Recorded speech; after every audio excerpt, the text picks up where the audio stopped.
इस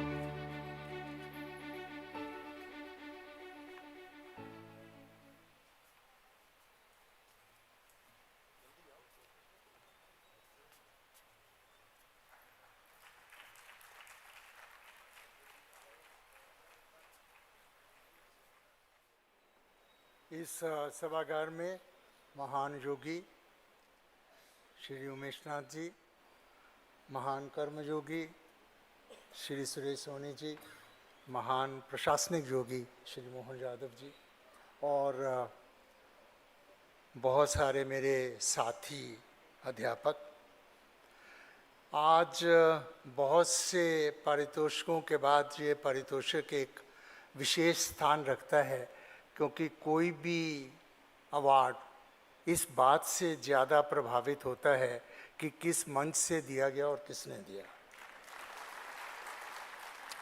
राष्ट्रीय महाशैक्षिक संघ द्वारा रिकॉग्निशन आपका एक पीयर रिकॉग्निशन है, जिसमें आपके अपने साथियों ने आपको रिकॉग्नाइज किया है और उससे बड़ी खुशी हो नहीं सकती। और आज महान योगी भी हैं, चीफ मिनिस्टर साहब भी हैं और हमारे संघ के परम आदरणीय सुरेश सोनी जी भी हैं। उनकी उपस्थिति में सम्मानित होना एक गौरवान्वित होने का विषय है। मैं आप सबके प्रति बहुत बहुत आभार प्रकट करता हूँ। इंट्रोडक्शन में कई चीज़ें बताई गई, कुछ बोलना समय में हिसाब से संभव नहीं है, लेकिन जो मेरी लेटेस्ट पोजीशन बताई गई, प्रेसिडेंट ऑफ सार्क यूनिवर्सिटी, इसके बारे में दो शब्द, क्योंकि केडिया जी ने भी पाकिस्तान अफ़गानिस्तान का बहुत जिक्र किया।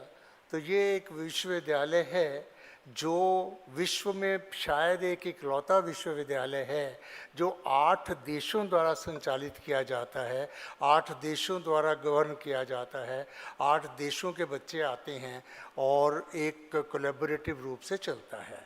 भारत सरकार ने इसके लिए मुझे मनोनीत किया और सारे देशों ने यूनानिमसली उसको एक्सेप्ट किया। ये मैं अपनी नहीं, भारत सरकार की भी उपलब्धि मानता हूँ। मैंने इसी 27 दिसंबर को ये पदभार ग्रहण किया और मुझे ज्वाइन किए 20-22 दिन हुए थे। तो मैंने 22 जनवरी को पूछा कि भाई 26 जनवरी गणतंत्र दिवस की कोई तैयारी नहीं दिख रही। क्या जी, इस अंतर्राष्ट्रीय विश्वविद्यालय में हम गणतंत्र दिवस नहीं मनाते क्योंकि ये सारे देशों का विश्वविद्यालय है। मैं क्या अजीब सी भारत है, भारत की भूमि में विश्वविद्यालय है, गणतंत्र दिवस मनाया जाएगा।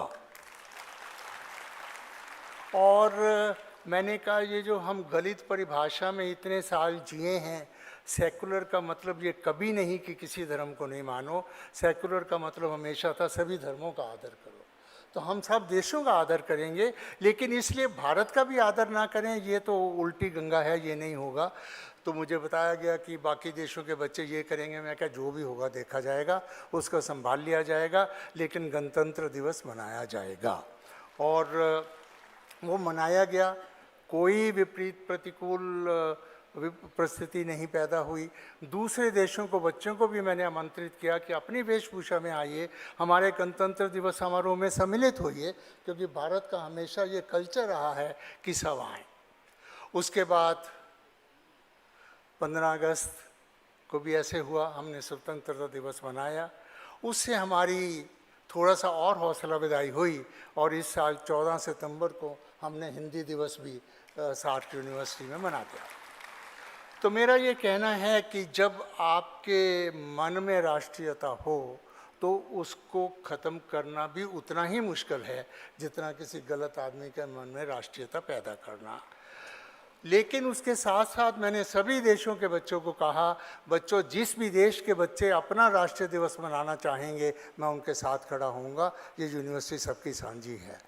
तो यह भावना भारत की सदा भावना रही है और राष्ट्रीय शैक्षिक संघ इस बात को मानता है।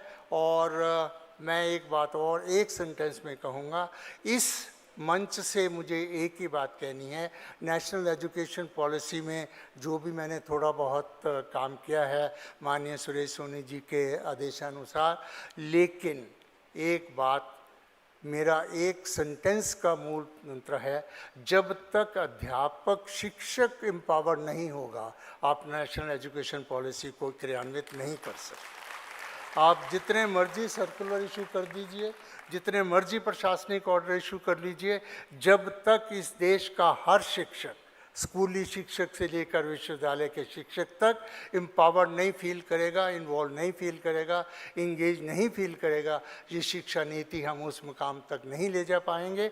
और इस हाल में मुझे ये अवसर मिला आज कहने का, मैं आप सबका आह्वान करता हूँ, ये हमारे लिए एक स्वर्णिम अपॉर्चुनिटी है, ना सिर्फ भारत को आगे बढ़ाने में बल्कि विश्व गुरु बनने में। मेरा आप सबसे हाथ जोड़कर आह्वान है कि इसमें पूरे दिल मन से काम करिए और भारत की जो स्थान अपेक्षित है उस पर पहुंचाने में हम सबका योगदान दीजिए। बहुत बहुत धन्यवाद। Thank you.